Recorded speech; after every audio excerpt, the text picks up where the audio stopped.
नमस्कार। Hornbill TV में आपका स्वागत है और मैं आपके साथ प्रिया। बेस्ट बुलेटिन की शुरुआत करते हैं। बसंत पंचमी पर बद्रीनाथ धाम के कपाट खोलने की तिथि तय हो गई है। राज्य दरबार में धाम के कपाट खोलने की तिथि की घोषणा की गई। इस वक्त की बड़ी खबर आपको बताई जा रही है, जहां बसंत पंचमी पर बद्रीनाथ धाम के कपाट खोलने की तिथि की घोषणा हो गई है। इसी के साथ आपको बता दें कि बसंत पंचमी के पावन अवसर पर यह फैसला लिया गया है, जहां राज्य दरबार में धाम के कपाट खोलने की तिथि की घोषणा की गई।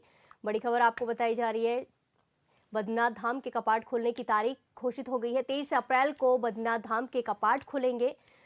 बड़ी खबर आपको बताई जा रही है, जहां 23 अप्रैल को बद्रीनाथ धाम के कपाट खुलेंगे। सुबह 6:15 पर खोले जाएंगे कपाट। बड़ी खबर आपको बताई जा रही है बद्रीनाथ धाम से जुड़ी हुई, जहां तिथि की घोषणा हो गई है। 18 मई को चतुर्थ केदार भगवान रुद्रनाथ के कपाट खोलने की तिथि की घोषणा की गई है। बड़ी खबर आपको बताई जा रही है, जहां बसंत पंचमी पर बद्रीनाथ धाम के कपाट खुलने की तारीख तय हो गई है।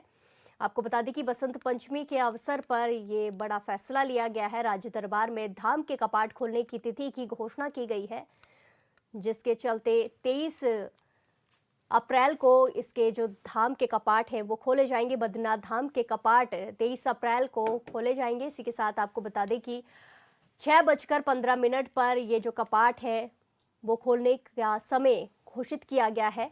बसंत पंचमी के पावन अवसर पर बड़ा फैसला लिया गया। 18 मई को चतुर्थ केदार भगवान रुद्रनाथ के कपाट भी खोले जाने हैं और आज ये इसकी घोषणा की गई है। बसंत पंचमी पर बद्रीनाथ धाम के कपाट खोलने की तिथि तय की गई है। बड़ी खबर आपको बताई जा रही है बद्रीनाथ धाम से जुड़ी हुई है, जहां राज्य दरबार में धाम के कपाट खोलने की तिथि की घोषणा आज की गई, जिसको देखते हुए 23 अप्रैल तारीख रखी गई है। इसी के साथ आपको बता दें कि 18 मई को रुद्रनाथ धाम के कपाट खुलेंगे।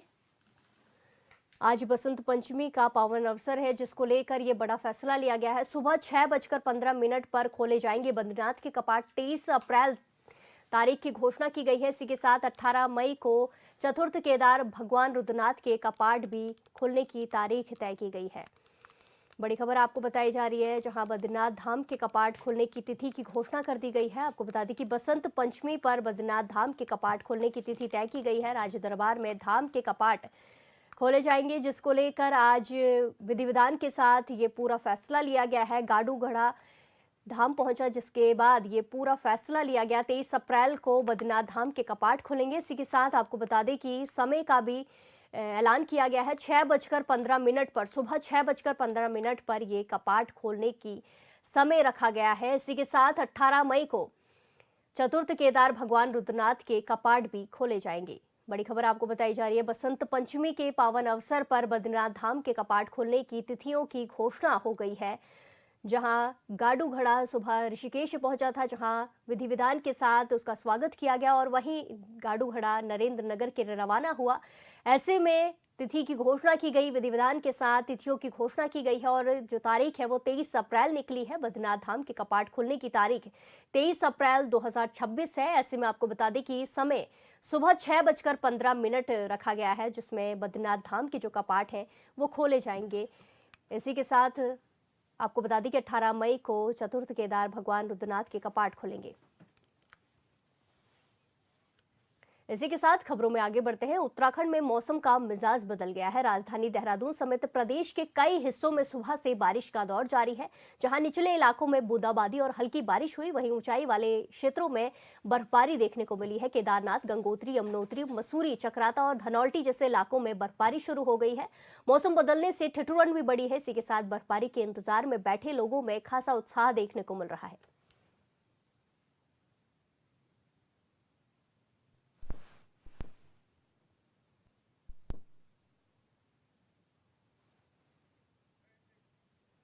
ये तस्वीरें उत्तराखंड के अलग अलग जिलों से सामने आई है, जहां बर्फबारी और बारिश प्रदेश में देखने को मिली है, जिसको लेकर लोगों में भी काफी ज्यादा उत्साह देखने को मिल रहा है। पर्यटकों में काफी ज्यादा उत्साह देखने को मिल रहा है। आपको बता दें कि मौसम विभाग की तरफ से पूर्वानुमान जताया गया था और अब जो मौसम विभाग का अलर्ट था, पूर्वानुमान था, वो सटीक साबित हुआ है। निचले इलाकों में हल्की बारिश हो रही है, तो इसी के साथ ऊपरी इलाकों में बर्फबारी देखने को मिली है, जिसका इंतजार काफी ज्यादा पर्यटक कर रहे थे।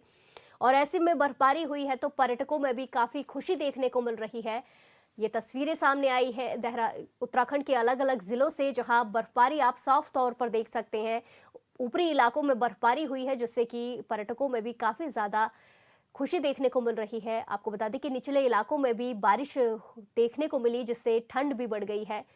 काफी समय से प्रदेश में बारिश और बर्फबारी का इंतजार हो रहा था और आखिरकार 23 तारीख को बर्फबारी और बारिश का आगमन प्रदेश में हुआ है। आपको बता दें कि मौसम विभाग की तरफ से पहले से ही इसको लेकर अलर्ट जारी किया गया था। कुछ जिलों के लिए येलो अलर्ट जारी किया गया था, तो कहीं ऑरेंज अलर्ट भी जारी किया गया था। ऐसे में अब सीजन की पहली बर्फबारी प्रदेश में हो गई है। ऊपरी इलाकों में बर्फबारी हुई है, तो इसी के साथ निचले इलाकों में बारिश का भी दौर जारी है। आपको बता दें कि हल्की से मध्यम बारिश कई इलाकों में देखने को मिल रही है। इसी के साथ ऊपरी इलाकों में, पर्वतीय इलाकों में बर्फबारी देखने को मिल रही है। मसूरी, चक्राता और धनौल्टी में लगातार स्नोफॉल हो रही है, जिसके चलते पर्यटकों में भी काफी ज्यादा उत्साह है। निचले इलाकों में भी बारिश से ठंड बढ़ती हुई नजर आ रही है।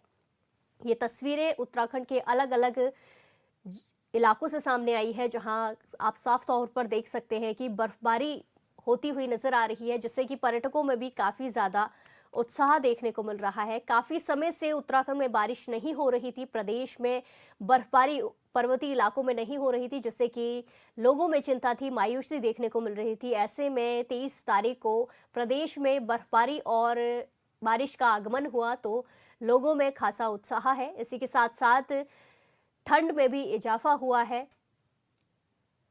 निचले इलाकों में बारिश से ठंड में बढ़ोतरी देखने को मिली है। इसी के साथ ऊपरी इलाकों में लगातार बर्फबारी देखने को मिली है, जिससे पर्यटकों का भी आगमन अब प्रदेश में ज्यादा होगा। आपको बता दें कि बर्फबारी न होने से पर्यटकों में काफी ज्यादा मायूसी थी। इसी के साथ जो उत्तराखंड में कारोबारी अपनी दुकानें चलाते हैं, उनमें भी घाटा देखने को मिल रहा था। ऐसे में अब एक बार फिर पर्यटकों का आगमन प्रदेश में होगा, जिससे कि कारोबारियों को भी काफी ज्यादा फायदा देखने को मिल सकता है। सीजन की पहली बर्फबारी प्रदेश में हुई है, जिससे लोगों में भी काफी उत्साह है। कारोबारियों में, प्रदेश के कारोबारियों में भी उत्साह है। इसी के साथ जो बाहर से लोग आते हैं दूसरे राज्यों से, उनमें भी काफी ज्यादा खुशी देखने को मिल रही है।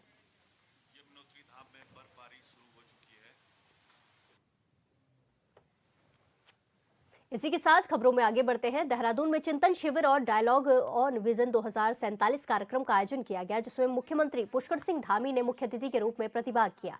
इस मौके पर मुख्यमंत्री का भव्य तरीके से स्वागत किया गया। कार्यक्रम को संबोधित करते हुए सीएम धामी ने कहा कि नीति और नियत साफ होगी तो लक्ष्य संभव है। सरकार का धरातल पर काम करने पर जोर है। पर्यटन के क्षेत्र में, कृषि, ऊर्जा, तकनीकी के क्षेत्र में और विशेष रूप से सुशासन के क्षेत्र में हमें किस स्तर तक पहुंचना चाहिए। जैसा मीनाक्षी जी शुरू में दिखा रहे थे कि अभी हम कहां हैं और हमें कौन सी यात्रा तय करनी। इन्होंने आज का भी दिखा रखा था, 2047 का भी दिखाया हुआ था। तो इसलिए हमें सभी विभागीय सीमाओं से उठकर 2047 का जो विजन है उसको साकार करने के लिए सभी के बीच में समन्वय स्थापित करते हुए आगामी जो हमारे 25 वर्ष, मैं कहूं कि 22 वर्ष, 25 वर्ष, इसकी हमें कार्य योजना तैयार करनी होगी। हमें सोलो प्लेयर वाली मानसिकता से ऊपर उठकर टीम उत्तराखंड के रूप में काम करना होगा। और जो चीजें हमारी परंपरागत रूप से चल रही हैं, मैं कभी उसको बुरा नहीं मानता हूं। हमारे गांव में जब हम छोटे थे, पैदा हुए, तो वो पूजा पद्धति होती थी, वो आज भी हो रही है, हम भी उसमें भाग लेते हैं। मुझे लगता है कि आज से 100 साल बाद भी ऐसे ही होता रहेगा। वो हमारी पद्धति है, लेकिन उसमें पहले मंदिर में जाते थे, कच्चा पक्का खाना जैसा होता था वैसा खा लेते थे। कहीं पर कुछ प्रकार से अलग अलग पद्धतियों से होता था। हम उसको बदलना भी नहीं है, वो हमको विरासत में मिला है, लेकिन हम उसमें नवाचार क्या कर सकते हैं। जैसे मैं भारत के एक बहुत बड़े राजनेता जिन्होंने पूरे देश का नेतृत्व किया है, हमारे राज्य से निकले हैं, उनके पास में गया तो मुझे कहते विकास करना है लेकिन पुरानी चीजों को नहीं छेड़ना, उसको नहीं बदलना। मैं तुम्हें बिल्कुल साफ तुम्हें मैं आदेश दे रहा हूं। मैंने कहा नहीं, बिल्कुल हम कुछ नहीं बदलेंगे, हम तो नया करेंगे, नई चीजों को आगे बढ़ाएंगे। तो इस प्रकार से हमें काम करना है।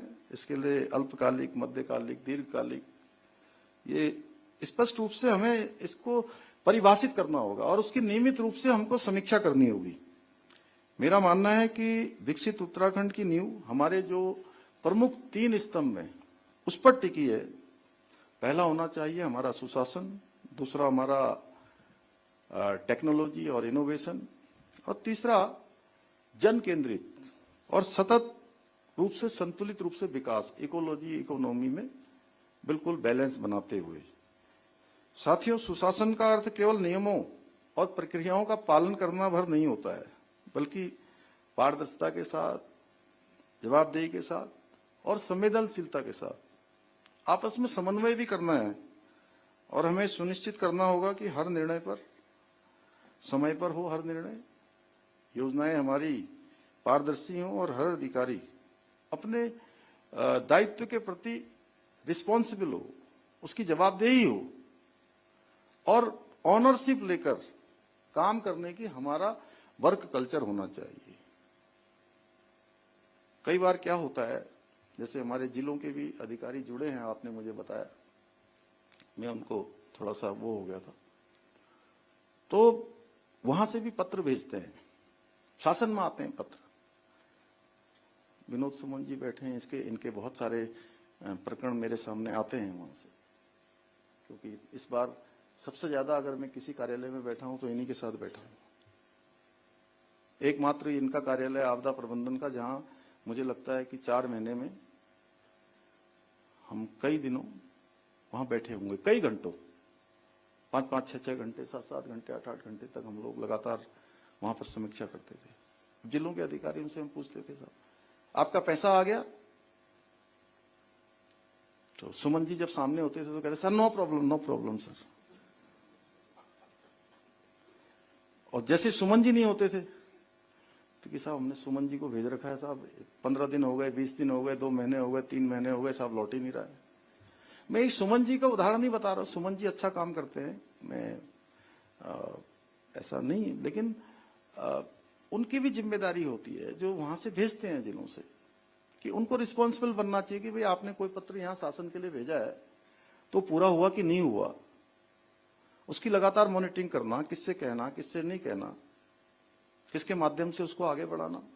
इसी प्रकार से यहां से हम भारत सरकार में बहुत सारे पत्र भेज देते हैं जी, जरूरत पड़ती है। जैसे हमारा कुंभ मेला होने वाला है, नंदा राजजात होने वाली है, अन्य भारत सरकार से अन्य हमको सहायताएं चाहिए। सर वो आप गए थे तो पत्र ले गए थे, अब पत्र ले गए थे तो आप साहबी की जिम्मेदारी पता करें। आखिर जो जिम्मेदार, जो जिसने पत्र लिखा है, जिस विभाग ने पत्र लिखा है, जिस विभाग के द्वारा काम होना है, उसकी भी जिम्मेदारी होनी चाहिए। जब हम इस प्रकार से जिम्मेदारी का भाव लेकर परिवार में अगर कोई काम होता है, कोई मंगल कार्य करते हैं, कोई अन्य कार्य करते हैं, तो हम उसको निभाते हैं। बेटी की, बहन की विवाह होता है तो किस प्रकार से करते हैं? तो वो परिवार जिसने आपको जन्म दिया, उससे आपका मान सम्मान जुड़ा है, आपके पारिवारिक लोग जुड़े हैं, नातेदार, रिश्तेदार, मित्र संबंधी जुड़े हैं, उसकी हम कितनी चिंता करते हैं। तो उस परिवार से कम ये परिवार भी नहीं है जिसने आपको एक शानदार कैरियर दिया है, एक शानदार आपको सेवा का अवसर दिया है, आपके पूरे जीवन भर का सेवा और सेवा के बाद का भरण पोषण का पूरा काम, पूरा मैं कहूं कि पूरा अवसर दिया है। तो ये भी हमारा परिवार है, इसको भी हमको परिवार मान के काम करना होगा। टिहरी गढ़वाल के प्रसिद्ध पर्यटन स्थल टौली धनौल्टी में सीजन की पहली बर्फबारी हुई है। ऊंचाई वाले क्षेत्रों में बारिश और बर्फबारी का दौर जारी है। धनौल्टी, सुरकुंडा देवी और नाग तिब्बा में हल्की से मध्यम बर्फबारी दर्ज की गई है, जिससे तापमान में गिरावट आई है। निचले इलाकों में हल्की बारिश हुई, जिससे ठिठुरन बढ़ गई है। पहली बर्फबारी से स्थानीय लोगों और पर्यटकों में काफी ज्यादा उत्साह देखने को मिल रहा है और पर्यटन को कारोबार को बढ़ावा मिलने की उम्मीद जताई जा रही है। प्रशासन ने फिसलन को देखते हुए लोगों से सतर्क रहने की अपील की है। तहसीलदार वीरम सिंह पवार ने बताया कि सड़क से बर्फ हटाने के लिए विभाग तैयार है। इस सीजन की ये पहली बर्फबारी हुई है और इसको लेकर प्रशासन पहले से ही अलर्ट था और जो रोड पर बर्फ गिरने वाली है उसके लिए PWD, NS डिवीजन डोईवाला और NS देहरादून को अवगत करा दिया गया है। साथ ही जितने भी टूरिस्ट यहाँ पर आने वाले हैं उन सबसे मेरा अनुरोध रहेगा कि ड्राइव करते टाइम थोड़ा सेफली अच्छे ध्यान से चलाएं गाड़ी को। बाकी प्रशासन की तरफ से सभी तैयारियां उनके लिए पूर्ण रूप से कर ली गई हैं। Thank you. इसी के साथ खबरों में आगे बढ़ते हैं। मुख्यमंत्री संस्कृति संवर्धन पहल कार्यक्रम के तहत जिलाधिकारी चंपावत मनीष कुमार प्रसिद्ध रिकेश्वर महादेव मंदिर पहुंचे, जहां उन्होंने पुजारी और महंतों की पूजन सामग्री भेंट की है। उन्होंने कहा कि अपनी संस्कृति संवर्धन, कलाओं और परंपरा को पहचान दिलाने के लिए मुख्यमंत्री पुष्कर सिंह धामी की ओर से बेहतर पहल की गई है, जिसके तहत जिले के प्रमुख आस्था केंद्रों, मंदिरों में ये पूजन और भजन सामग्री मुख्यमंत्री धामी की ओर से भेंट स्वरूप प्रदान की जा रही है।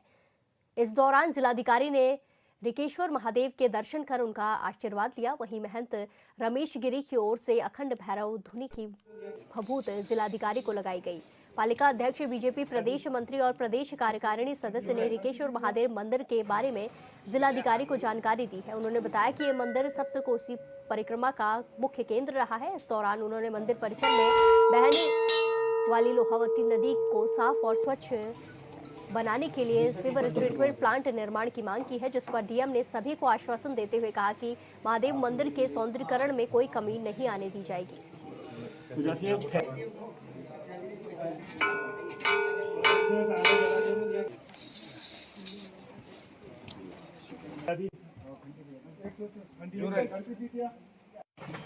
इसमें क्या है, हारमोनियम।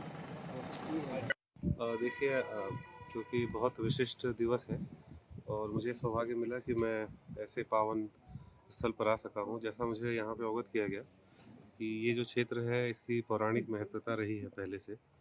हमारे वेद पुराणों में भी व्याख्या की गई है और ये बताया गया कि जो हमारी सप्तकोसी परिक्रमा है उसका एक ये महत्वपूर्ण केंद्र बिंदु रहा।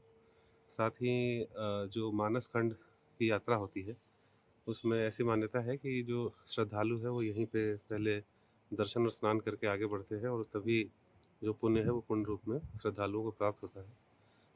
चूँकि आज बसंत पंचमी का दिवस है, माता सरस्वती का आशीर्वाद और उनकी प्रेरणा हम सभी को, पूरे जनपद वासियों को मिलती रहे। जनपद में सौहार्द है। माननीय मुख्यमंत्री जी के द्वारा इस क्रम में एक बहुत ही सार्थक पहल इस क्षेत्र के लिए की जा रही है, जिसमें हमारे जितने भी प्रमुख मंदिर हैं उन सभी में संस्कृति के संवर्धन के लिए पूजा पाठ की सामग्री आदि जो है वो सभी जगहों पर दी गई है।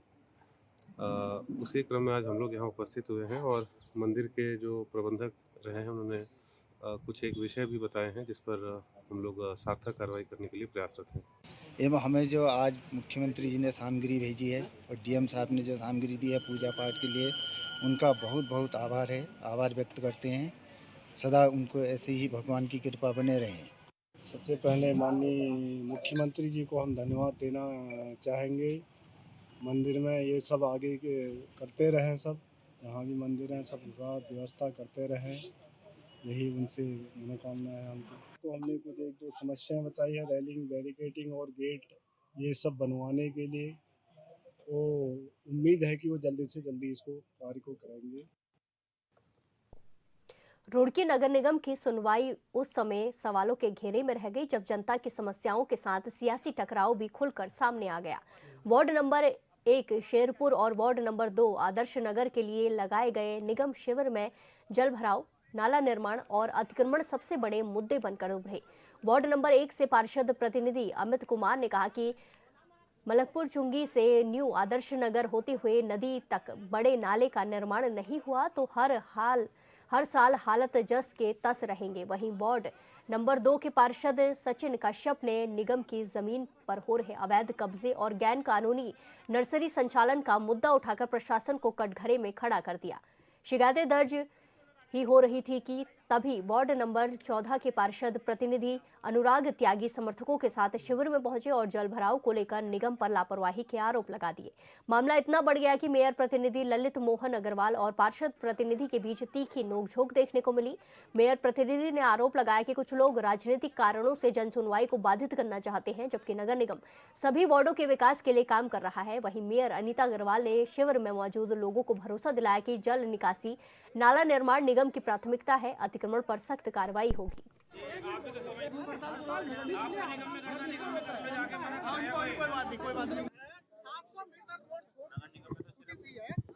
1 और 2 नंबर वार्ड की आज पूरी समस्या के सुनने के लिए आज पूरा स्टाफ मौजूद था और पूरा जो है तरीके से सब काम चल रहा था। सबकी समस्याएं सुनी जा रही थी और सबका समाधान तुरंत हो रहा था। लेकिन कुछ आदमी आके उसको खराब करना चाह रहे थे, करने की कोशिश करी, लेकिन होता है ऐसा, कोई ऐसी बात नहीं है। तो वो आपको पता है कि ये तो सीरियल वाइज हर वार्डों में ये होना है। अगर वो 14 नंबर वार्ड में ही अगर की समस्या सुनने के लिए जाएं और दूसरे आदमी आकर अगर उसको नहीं सुनने दें तो ये तो ठीक नहीं है। हम लोगों को इसका पता नहीं था कि आज जो है वार्ड नंबर 1 में जो है एक सरकार आपके द्वार का कोई कैंप लगा हुआ है, कैंप है, क्योंकि मेरे वार्ड में नहीं था। तो हमारे वार्ड की जो है जनता त्रस्त है पिछले काफी समय से, आपको पता है जब से बारिश हुई है। तो हम लोगों ने जो है मिलके ये था कि आज जाके जो है नगर निगम में माननीय मेयर को और नगर आयुक्त को एक जो है सामूहिक ज्ञापन देंगे, जिसके बाद हमें थोड़ा पता लगेगा कि अभी इस स्तर पे जमीनी स्तर पे क्या कार्य चल रहे हैं। क्योंकि होता क्या है कि देखो, मैं कहा हूँ किस दिन आपने अगर देखा भी हो, कई लोग पहले उसमें मौजूद भी रहे हैं, इसी तरह का एक विवाद हुआ था रहीमपुर फाटक पे ही। वहाँ मेयर साहिबा थे, ये थे, इन लोगों ने एक बात उनके सामने आके नहीं बोली थी, ये लोग गाड़ी में बैठे हुए थे कि एक घर का पानी दूसरे में जा रहा है तो समस्या उनको भी बनती है। लेकिन कहीं ना कहीं मेयर साहब है वो चाह रहे हैं कि भाई अपने नागरिकों का जो है सुरक्षा का ध्यान रखें। वहाँ उस तरफ जाके स्थिति बदल जाती है, वहाँ के प्रधान चाहते हैं कि उनके नागरिकों की भी सुरक्षा हो। आज हमने नगर निगम की तरफ से नई पहल शुरू करी है जनता के द्वार। तो वार्ड नंबर 1, वार्ड नंबर 2 से हमने स्टार्ट किया है और हर वार्ड में हम हर महीने के फर्स्ट थर्सडे को हम लोग वहाँ पे वार्ड में मीटिंग रखेंगे। तो आज सुबह से हमारे पास में कम से कम भी 20-25 लोग समस्या लेके आ गए। तो उनकी समस्याएं साथ के साथ हमारे पूरे अधिकारी बैठे हैं, तो साथ के साथ उनका समस्याएं सुनी जा रही है और उसके जल्दी ही उनकी समस्याएं भी दूर होएगी। तो मैं सभी से यही कहना चाहूंगी कि हर वार्ड में अपना प्रचार कीजिए और हम लोग हर महीने की थर्सडे को आएंगे।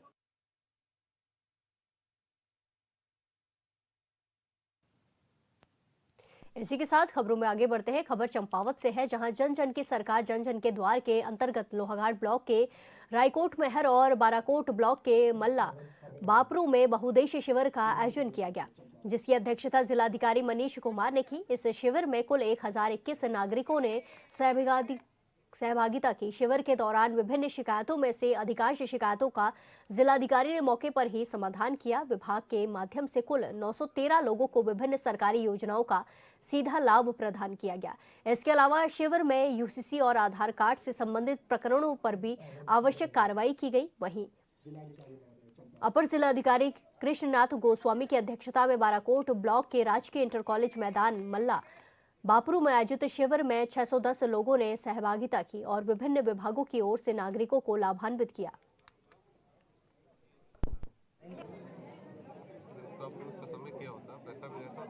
देखिए, जैसा आपको विदित है, 17 दिसंबर से 31 तारीख तक माननीय मुख्यमंत्री जी के निर्देशों में कुल 24 नया पंचायतों में हमारे ये शिविर लगातार अनवरत अभी चल रहे हैं, जिसमें हमारे लगभग 23 से ज़्यादा विभाग जो है इसमें प्रतिभाग कर रहे हैं। और इन जो कैंप्स हैं इनका लाभ सभी ग्रामीणों को उनके घर पर, उनके आस पड़ोस में मिले, ये इसकी मूल भावना है। साथ ही इसमें एक और महत्वपूर्ण बिंदु ये है कि सभी जितने भी हमारे अधिकारी हैं, कर्मचारी हैं, हम लोग फील्ड में उतरे, फील्ड में देखें और जो इश्यूज़ हैं उनको फील्ड में देखकर समझकर उसका निस्तारण करें। आज का जो कैंप है लगभग हमारा 20वां कैंप है और इस कैंप में विभिन्न मुद्दे जो आए हैं उसमें प्रमुख रूप से प्रधानमंत्री आवास योजना की जो टैगिंग हुई है उनको निर्मित किया जाना, साथ ही कुछ सड़कें जो हैं उनका डामरीकरण के कार्य चंपा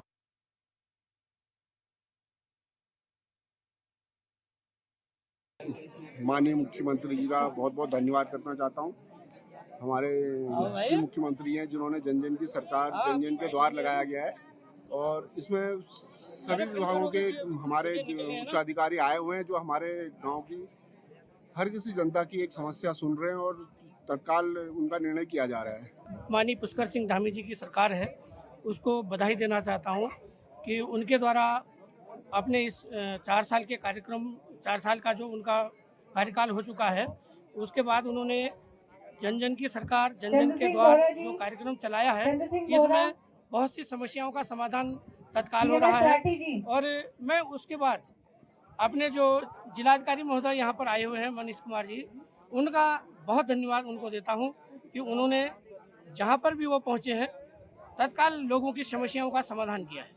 जनपद चंपावत जो कि एक आदर्श जनपद के तौर पर आगे बढ़ रहा है, तो उसके जो हमारा बाराकोट विकास खंड है उसके ग्राम बापरू में आज ये जन जन की सरकार जन जन के द्वार ये कार्यक्रम जो है माननीय मुख्यमंत्री जी के निर्देशानुसार जो कि समस्त प्रदेश भर में चलाया जा रहा है, उसी कड़ी में यहाँ पर समस्त जनपद स्तरीय अधिकारी और हमारे ब्लॉक स्तरीय अधिकारी यहाँ पर उपस्थित हुए हैं।